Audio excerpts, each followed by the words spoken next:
L'affaire Dangote n'a pas fini, c'est-à-dire que de nous partager, c'est-à-dire que des leçons de stratégie. L'affaire Dangote nous démontre ici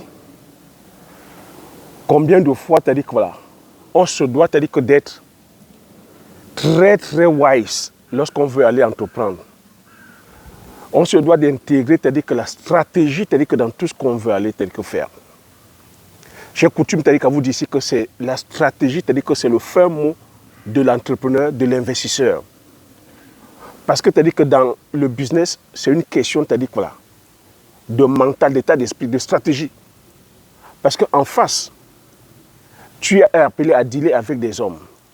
Tu es appelé à dealer avec, c'est-à-dire que la population, parce que les hommes, parce que tu vas faire affaire avec les hommes d'affaires, tu dois, c'est-à-dire analyser, c'est-à-dire que leur comportement, leur mentalité. Lorsque tu vas apporter un service ou un produit à la population, tu dois aussi analyser, c'est-à-dire que leur comportement, leur mentalité, leur mode de consommation. Tu dois analyser, c'est-à-dire que la vie sociologique. Qu'est-ce qu'ils pensent du business que tu viens apporter sur le territoire? Est-ce qu'ils sont favorables? Est-ce que c'est-à-dire que ton investissement c'est-à-dire est périn? Le rôle de l'entrepreneur, c'est d'abord de vérifier, c'est-à-dire que de se rassurer que son business est périn, que son business est durable. C'est ce que je partage ici à chaque fois avec toi. Donc je continue encore à débriefer, c'est-à-dire que sur l'affaire Dangote. Dangote, c'est-à-dire que qu'on ne présente plus, le noir, c'est-à-dire que le plus riche du monde, l'Africain le plus riche d'Afrique, cet Africain qui a pour philosophie, c'est-à-dire que de valoriser, c'est-à-dire que, et de créer la richesse, c'est-à-dire qu'en Afrique. Il a bâti, c'est-à-dire que toute sa fortune, c'est-à-dire qu'en Afrique. Son sacerdoce, c'est que c'est les Africains d'abord. Son sacerdoce, c'est que c'est le Nigeria d'abord, et c'est l'Afrique d'abord, et que c'est l'Afrique qui doit gagner. J'utilise ces termes, on doit, c'est-à-dire qu'arrêter d'être des esclaves. Donc on doit arrêter de continuer à vendre notre matière première à l'extérieur et d'importer les produits finis. Parce que quand c'est comme ça, ce n'est pas nous qui bénéficions des retombées. Parce que quand c'est aller produire tel que transformer ailleurs, ça fait travailler tel que la main-d'œuvre des pays qui ont transformé ces matières premières-là. Ça fait développer tel que la technologie là-bas. Ça fait développer le pays. Ça fait développer tel que le PIB. Ce sont eux qui gardent les devises et nous, on demeure tel que les éternels consommateurs. C'est la bataille que mène Dangote. Et je pense qu'en tant qu'Africain, c'est la philosophie qu'on se doit de partager. En tout cas, sur cette chaîne, c'est ce que je partage parce que je suis là à valoriser et à vulgariser nos produits du terroir africain. Je suis là pour qu'on crée, c'est-à-dire que les richesses, c'est-à-dire endogènes. C'est pour ça que sur cette chaîne, je parle des produits du terroir, je parle d'agriculture, je parle d'élevage, je parle de business, je parle d'investissement. Et je valorise et je vulgarise nos produits du terroir local. Parce que c'est comme ça qu'on pourra faire pour pouvoir maintenir la richesse. Donc Dangote, est victime de quoi présentement? Tu sais que Dangote a pris le challenge d'aller construire une raffinerie. Parce qu'il trouvait aberrant qu'on continue à extraire notre pétrole et qu'on l'exporte et que c'est à l'étranger qu'on transforme ce pétrole-là, qu'on raffine ce pétrole. Et lorsque ce pétrole revient, ça nous coûte 10 fois plus cher. Non seulement ça nous coûte 10 fois plus cher, on perd en matière de main-d'œuvre, on perd les produits dérivés. Je pense que j'ai fait une analyse là-dessus. Donc Dangote a monté une raffinerie, a commencé le chantier en 2013 d'une raffinerie. Le chantier qui s'est terminé là en 2024 et il se retrouve aujourd'hui buté parce que, que le gouvernement ne veut pas lui livrer le pétrole brut. Il faut comprendre qu'ici, il n'extrait pas le pétrole. Il a une raffinerie, mais il n'extrait pas le pétrole brut. Donc, il est sur le point de vouloir faire tourner sa raffinerie. On lui fait comprendre, le gouvernement nigérian lui fait comprendre qu'il n'a pas, que le gouvernement n'a pas assez de pétrole brut pour lui fournir. On parle ici d'un investissement de près de 20 milliards de dollars qu'il a mis sur le sol nigérien. Le gouvernement nigérian actuel, parce qu'il faut comprendre qu'il a commencé ce chantier-là avec un précédent gouvernement qui était d'accord. Le gouvernement, de de Boari qui était d'accord, parce que c'est un projet d'envergure mondiale. On parle ici de la plus grande raffinerie du monde, conçue par un Africain et sur le sol africain, et par les capitaux africains. S'il faut comprendre ici la tentacule, parce que ici, M. Dangote se retrouve embourbé, c'est-à-dire que dans une grosse, je dis ici mafia, comme lui-même il a dit, une mafia qui n'a pas son nom, une mafia qui dépasse tous les cartels. Parce que, ayant eu l'accord du gouvernement précédent qu'on allait lui fournir, c'est-à-dire que le pétrole brut, aujourd'hui, avec un nouveau gouvernement, il n'a pas, voilà, on lui fait comprendre qu'on ne peut pas, c'est-à-dire que lui fournir le pétrole, qui n'ont pas assez de pétrole. Mais moi, ce que je vais relever ici, c'est qu'il faut comprendre, et il n'y a pas, c'est-à-dire que nouveau sur le soleil. Ce qui est en train de se passer présentement, c'est un problème politico-économique, c'est un problème d'homme, c'est un problème de courant de pensée. On ne doit pas être naïf là-dedans. Lorsqu'on fait l'analyse, il faut qu'on fasse une analyse froide. Il faut comprendre qu'en Afrique, à l'heure actuelle où on parle, ce n'est pas nous qui avons le contrôle, c'est-à-dire voilà, de nos matières premières. Qu'est-ce qui explique qu'un projet comme ça, d'envergure mondiale, qui devait bénéficier aux Nigérians et aux Africains, que ce soit, c'est-à-dire qu'un gouvernement africain, un gouvernement, c'est-à-dire qu'africain, à l'occurrence le gouvernement du Nigeria, qui soit en train, c'est-à-dire de mettre son veto. Donc il faut comprendre que là-dedans, il y a plusieurs contingences qu'on ne nous dit pas. Il y a plusieurs contingences qu'on ne nous dit pas. Et c'est ce que M. Dangote est en train de dévoiler aujourd'hui. Et c'est sur ce point que je vais mettre l'accent. M. Dangote est en train de dévoiler des choses qui d'habitude sont des choses secrètes.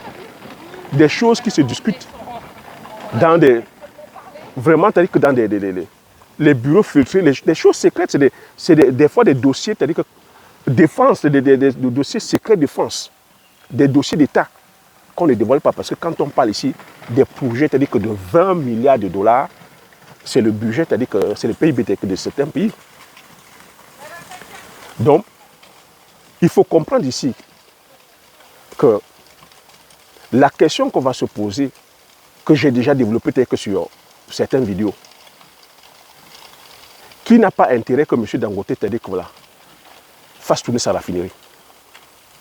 Qui n'a pas intérêt de voir la raffinerie de M. Dangote tourner?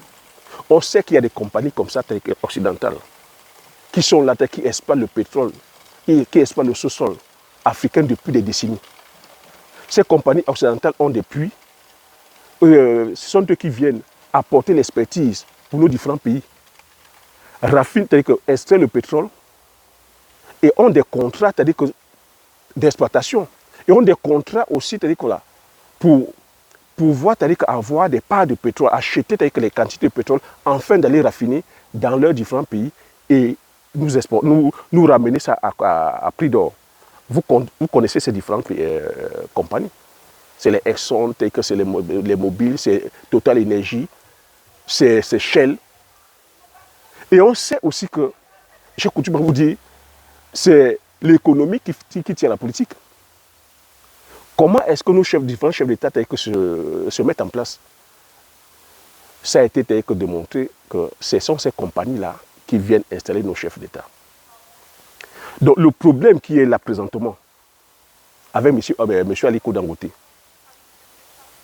c'est que M. Aliko Dangote se retrouve en train de marcher, c'est-à-dire que sur les plates-bandes, sur le business de certains dignitaires. Parce qu'il faut aussi intégrer que M. Aliko Dangote n'est pas le seul à travailler, n'est pas le seul homme d'affaires au Nigeria qui est intéressé par le pétrole. Il y a des multimilliardaires nigérians qui sont dans le pétrole, qui sont dans même l'extraction du pétrole. Est-ce que rien que ça, c'est-à-dire que ce ne sont pas des signaux qui démontrent comme quoi M. Aliko Dangote aussi a des concurrents? Est-ce que ces personnes-là ont intérêt à voir M. Aliko Dangote s'expandre? Est-ce que dans la stratégie de M. Aliko Dangote, il a intégré, c'est-à-dire que ces personnes qui exploitent déjà, c'est-à-dire voilà, les puits de pétrole, Donc, est-ce que M. Aliko Dangote est du même courant de pensée que le président actuel? Tout croit, tout démontre que non. Parce que pour un pays qui se respecte, pour un dirigeant qui se respecte, il devrait, c'est-à-dire que justement, mettre en exergue, il devrait, c'est-à-dire accompagner, c'est-à-dire que M. Aliko Dangote sur le projet Titanic qu'il est en train de faire. Mais on se rend plutôt compte que c'est le gouvernement actuel qui est en train de mettre les bâtons dans les roues de M. Aliko Dangote. Donc moi, je vais donc sortir. Pourquoi est-ce que M. Aliko Dangote a donc fait cette sortie publique? Voilà encore la stratégie. On parle ici de stratégie. M. Aliko Dangote, en fait stratège, a compris qu'il est en conflit direct avec le gouvernement actuel. Que ses concurrents ne sont pas seulement les multinationales occidentales, ses concurrents, c'est-à-dire que c'est le gouvernement. Et quand je dis le gouvernement ici, c'est les membres du gouvernement qui ont aussi les business dans le pétrole. M. Aliko Dangote est venu nous faire une révélation comme quoi, c'est-à-dire qu'il y a dans le gouvernement, certains ont construit des raffineries à l'extérieur. Avant de rentrer dans les détails, je vais développer pourquoi est-ce que M. Aliko Dangote a donc fait ces sorties. Parce que normalement, comme j'ai dit, c'est des dossiers qui sont sensibles, c'est des dossiers secrets d'État, c'est des dossiers que des fois, généralement, ils vont, c'est-à-dire que parler à la présidence, dans les cas de murs, en tête à tête, sans que la population ne soit au courant. Donc si M. Aliko Dangote a fait une sortie officielle et en dévoilant les dossiers chocs, c'est une stratégie énorme de sa part parce qu'il a compris qu'il était dans l'impasse, il parle à un mur, il est face à des gens qui veulent à tout prix que le voir chuter. Parce que poser une raffinerie comme ça, tous les jours qui passent, c'est des centaines de millions qui perdent. Il pouvait aussi se dire que bon, l'État du Niger ne veut pas lui fournir le pétrole brut. Ce n'est pas un problème. Il va aller s'approvisionner, c'est-à-dire que ailleurs, dans les pays d'Afrique. Puisque c'est un panafricain, c'est l'Afrique qui gagne. Kenya, autre sanction qui tombe sur lui, c'est qu'il n'a pas de licence d'exploitation, d'achat de pétrole brut. Il n'a pas la licence. Donc il faut bien comprendre ça. Il pouvait se passer du pétrole du Nigeria, mais l'épée Damoclès qu'il a sur la tête, c'est qu'il n'a pas de licence d'exploitation, de licence d'achat de pétrole brut. C'est ça qui coince là maintenant. Donc ça veut dire que sa raffinerie est partie pour rester au statu quo. C'est ça qui le pousse là maintenant à faire une sortie officielle publique. Et tu vois qu'il fait sa sortie, c'est sur sa chaîne de télévision. Pourquoi il fait la sortie maintenant publique? C'est ça c'est la stratégie en fait. Il prend maintenant à témoin l'opinion publique nigériane, il prend à témoin l'opinion publique africaine, il prend à témoin l'opinion publique mondiale. Est-ce que tu comprends la stratégie? Il prend à témoin maintenant en mondiovision le monde entier de l'injustice que son gouvernement est en train de lui faire subir. Parce que tu vois que depuis qu'il parle, tu n'as pas entendu, tu n'entends pas parler du président nigérien. C'est quand même bizarre. Il ne bouge pas. On parle ici, c'est-à-dire que de l'homme le plus puissant d'Afrique, qu'il soit en train de parler et que le président de son pays ne bouge pas son petit doigt. On entend plutôt parler des membres du gouvernement, les régulateurs. Mais sa sortie, quel est l'effet que sa sortie, c'est-à-dire que voilà, donne aujourd'hui? Le fait que l'homme le plus riche d'Afrique, le noir le plus riche du monde, l'homme qui a des carnets d'adresse, c'est-à-dire que l'homme comme le bras, se met à parler, ça fait bouger les lignes. Quand il vient à prendre à témoin, c'est-à-dire que le petit peuple, comme nous, là, il prend à témoin la population, qu'est-ce que ça donne? Ça donne que le monde entier voit l'injustice. Cette même injustice que le peuple vit tous les jours. Où on n'a pas, c'est-à-dire que voilà, des infrastructures de qualité, on n'a pas de l'eau, on n'a pas, c'est-à-dire que des hôpitaux de qualité, on n'a pas les soins de qualité, nous n'avons pas les écoles de qualité, nous n'avons pas, nous n'avons pas d'industrie, nous n'avons pas de travail. Rien n'est développé. Et comme M. Aliko Dangote vient donc maintenant dire, voilà le projet que je suis en train de mettre. Voilà ma vision. Ma vision, c'est de donner le travail aux Africains. Ma vision, c'est de créer la richesse en Afrique afin de pouvoir enrichir l'Afrique. Ma vision avec ce projet, c'est-à-dire voilà, de raffinerie, c'était de venir créer des emplois, ce qui est vrai. C'était de venir rendre le Nigeria autonome sur le plan, c'est-à-dire que du pétrole, qu'il est aberrant que le Nigeria produise du pétrole et qu'il soit encore en train d'importer le pétrole. C'est une aberration. C'est une aberration. Le Nigeria, c'est le premier producteur, premier producteur de pétrole en Afrique. Il est aberrant que le premier producteur de pétrole en Afrique importe le pétrole. Les deux pays qui sont autonomes en termes de pétrole, c'est l'Algérie et la Libye. Ils n'importent pas le pétrole. Ils produisent le pétrole, ils raffinent le pétrole sur place. Et en termes, c'est-à-dire que de demande financière, c'est énorme parce que quand c'est comme ça, la population, c'est-à-dire qu'il y a un pétrole de moindre coût, qui ne coûte pas cher. Et comme j'ai coutume à te dire, le pétrole, c'est la base, c'est-à-dire que de la production. L'énergie, c'est la base de la production. Aliko Dangote vient dire, et il le dit très bien, la raffinerie qu'il a mis en place, on devait normalement lui décerner des prix. On devrait lui décerner des prix. Parce qu'aller implémenter 20 milliards de dollars pour stopper les importations de pétrole, je ne sais pas. On devrait lui décerner des prix. On devrait le plébisciter. On devrait, c'est-à-dire que voilà, l'encourager. On devrait le surélever. On devrait le hisser. On devrait le mettre à haut. Mais ce qui vit, c'est tout au contraire, ce qu'on est en train de faire aujourd'hui, c'est de lui mettre les bâtons dans les roues. Donc il prend à témoin l'opinion publique, il prend à témoin la population nigériane, il prend à témoin les Africains, que regardez dans quelle aberration, regardez dans quel monde on fonctionne. Au lieu de hisser les gens qui font du bien, on est là plutôt à les mettre les bâtons dans les roues. Et prendre à témoin l'opinion publique, c'est une stratégie énorme parce que c'est la même injustice que nous vivons tous, que le petit peuple vit. Et toi, tu as dit que voilà, quand tu regardes ça, tu te dis, mince, voilà un monsieur qui est en train d'aller mettre un projet qui devait embaucher, c'est-à-dire que des millions de personnes. Mais par rapport aux intérêts, pour les intérêts égoïstes primaires, individuels, les gens sont en train de lui mettre les bâtons dans les roues. Ce n'est pas normal. Pour cela, tu as dit que non.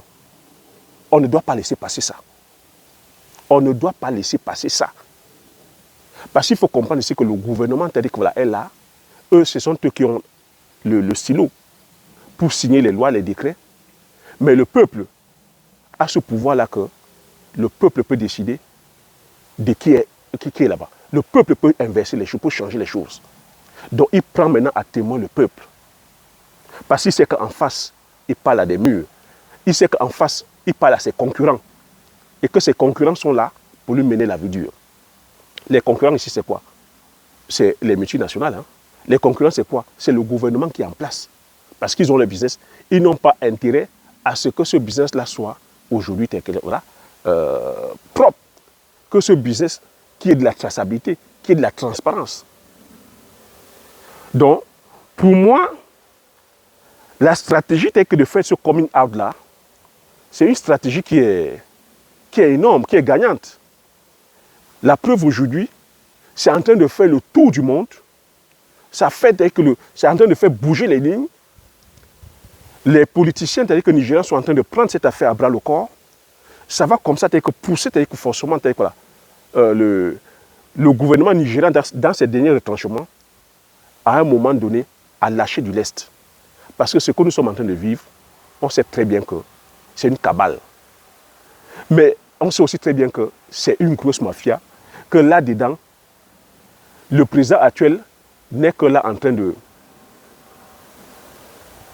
de servir de pion à certains intérêts. Oui, il a sûrement ses intérêts, Mais on sait aussi que derrière, il y a des gros bras derrière qui sont derrière ces enjeux.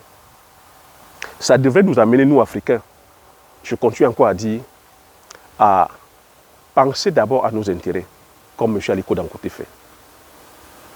Et il ne faut pas aussi oublier le contexte, je continue à dire, sociologique. Je vous parle aussi des fois, c'est-à-dire qu'ici, du tribalisme, c'est très important. Je vous parle de la religion. C'est tout ce côté Molotov qui vient détruire, c'est-à-dire voilà, ou qui vient ralentir le fait que les Africains ne puissent pas travailler ensemble afin de pouvoir développer, c'est-à-dire que le continent ne puisse pas avoir un intérêt commun. Parce que la religion viendra toujours. Au nom de la religion, on va nous diviser. Si on va pousser le raisonnement, moi comme je pousse ma réflexion,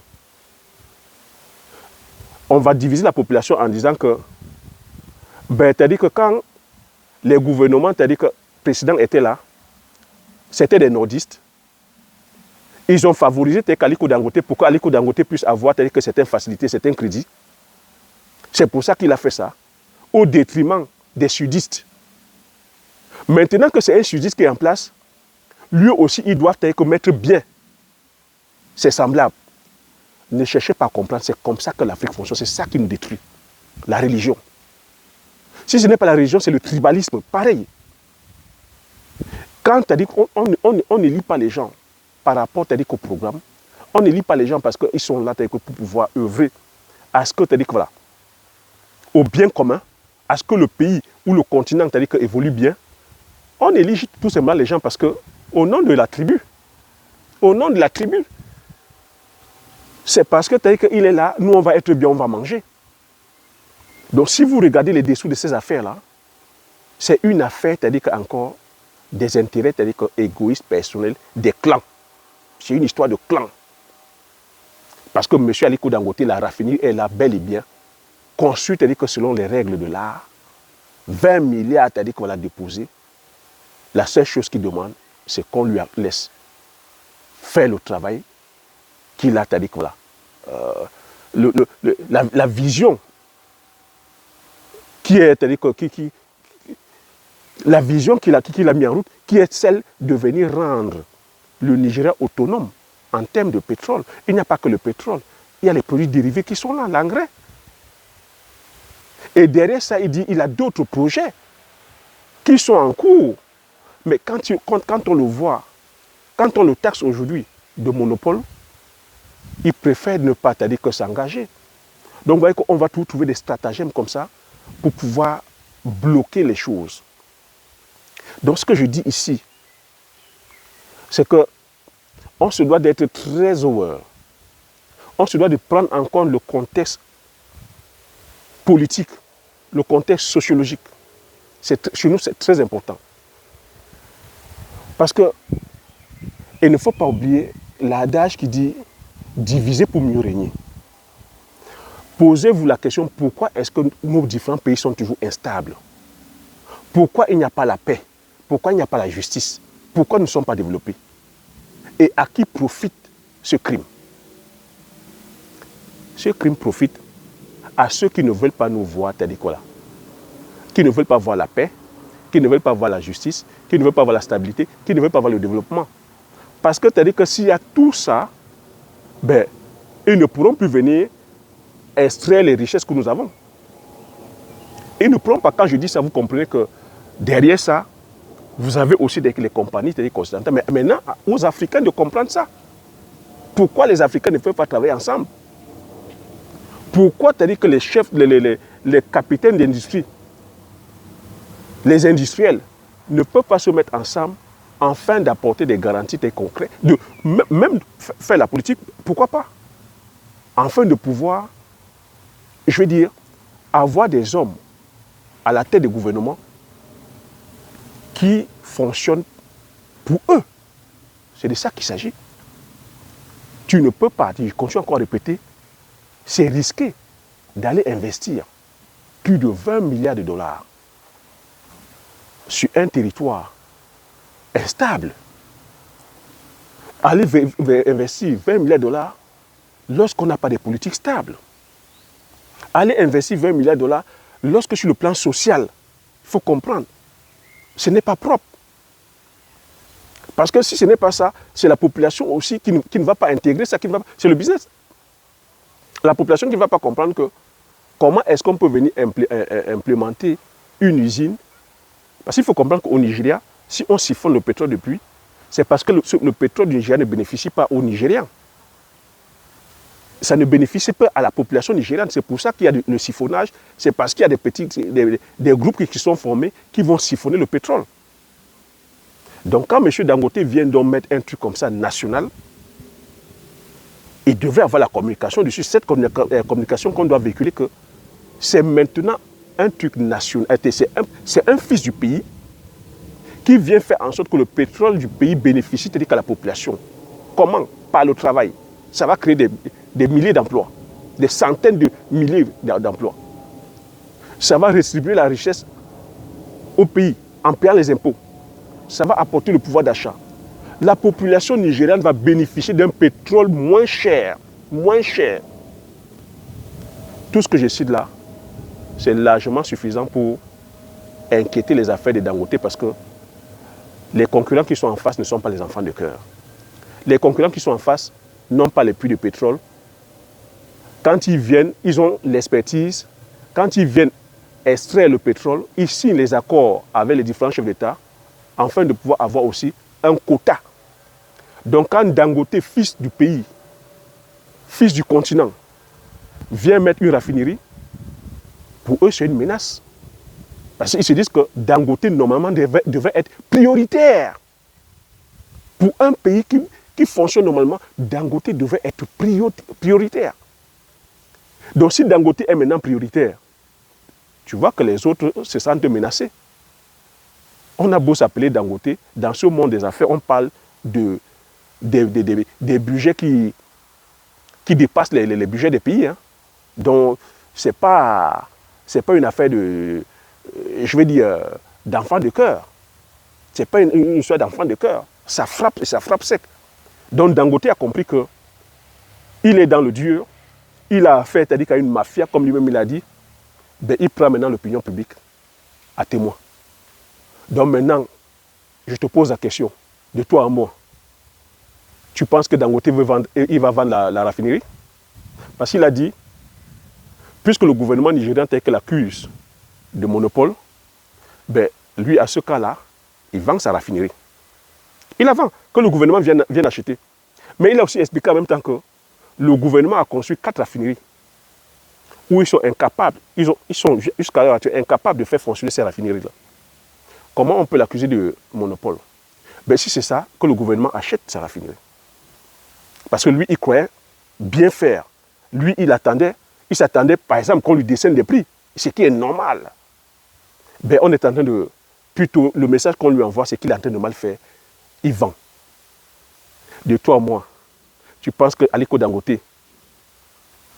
il va vendre la raffinerie? C'est là où je dis il a utilisé, c'est-à-dire une tactique stratégique énorme. Parce que là, il vient toucher le cœur des Africains. Il vient toucher le cœur des Africains. Il vient toucher le cœur de l'opinion mondiale.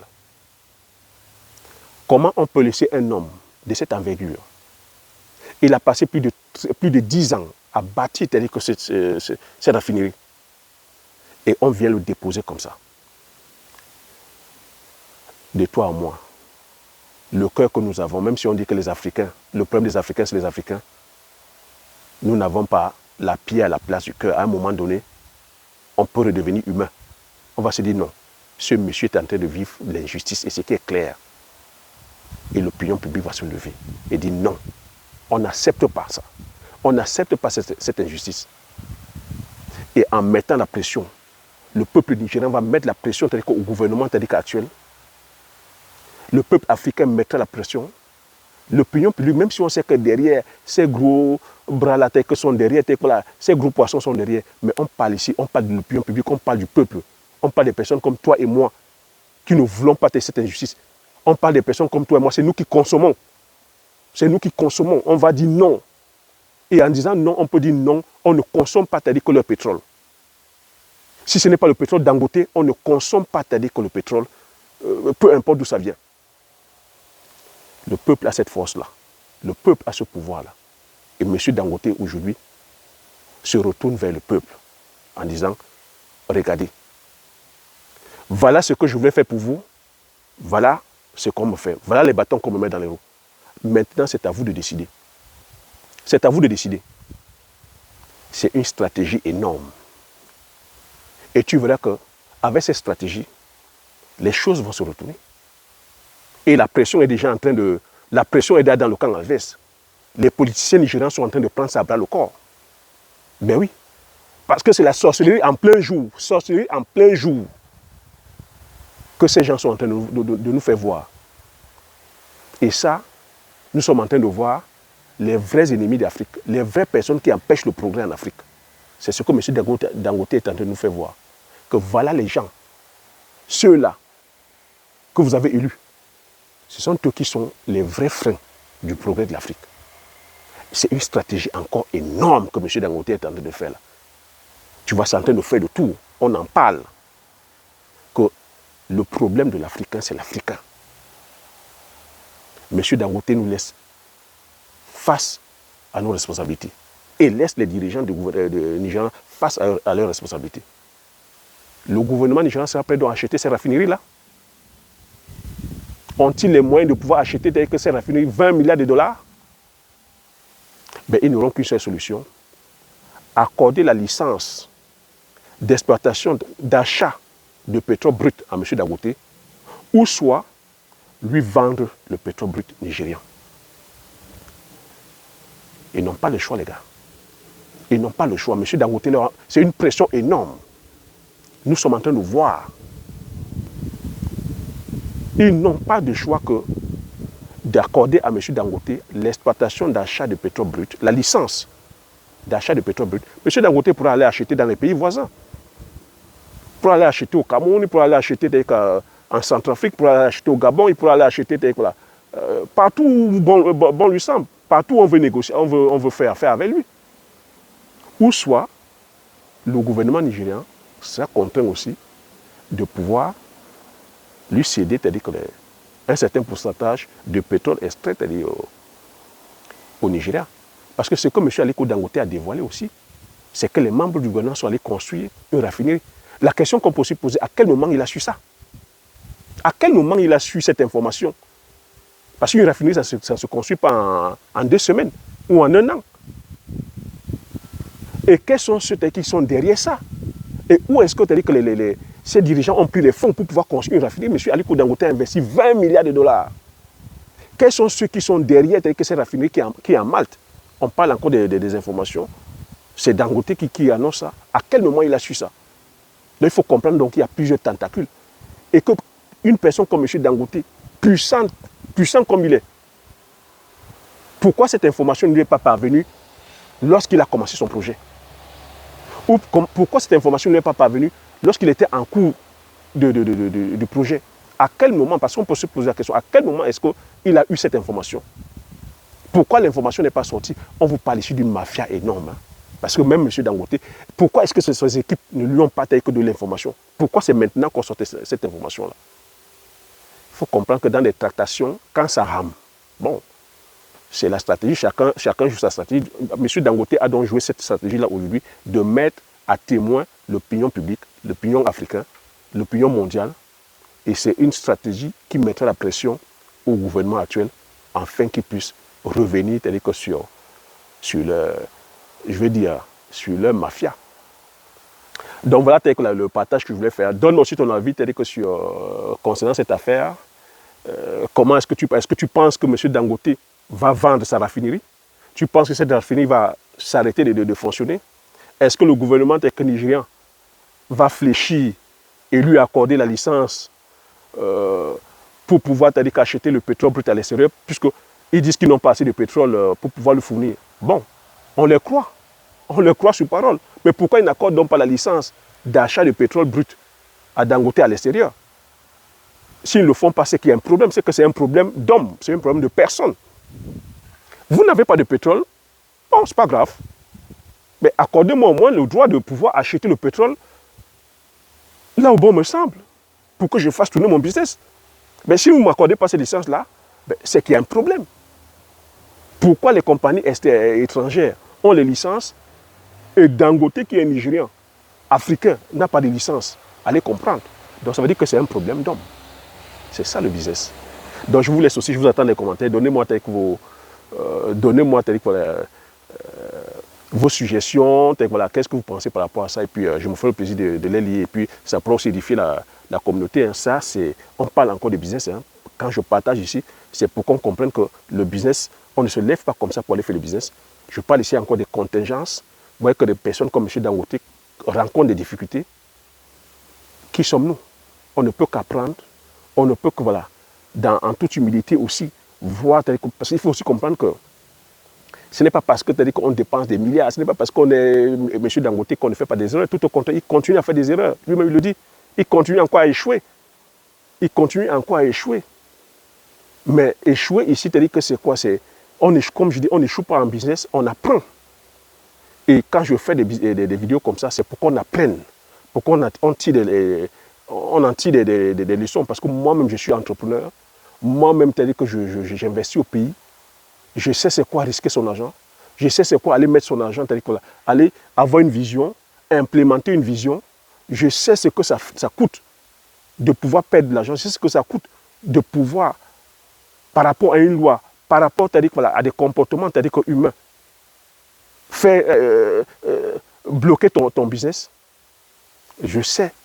Si je suis venu sur YouTube, c'est justement pour vous partager cette expérience-là. Vous voyez que M. Dangote nous montre encore comme quoi on peut être de la trempe de Dangote et continuer à encore avoir des soucis. Lui, il a des soucis d'un autre ordre. Tu vois ici, des contingences je dis politico-économiques. Tu vois, c'est ça en fait. On doit apprendre. Donc sur ce, je te dis merci et à la prochaine vidéo. Ciao.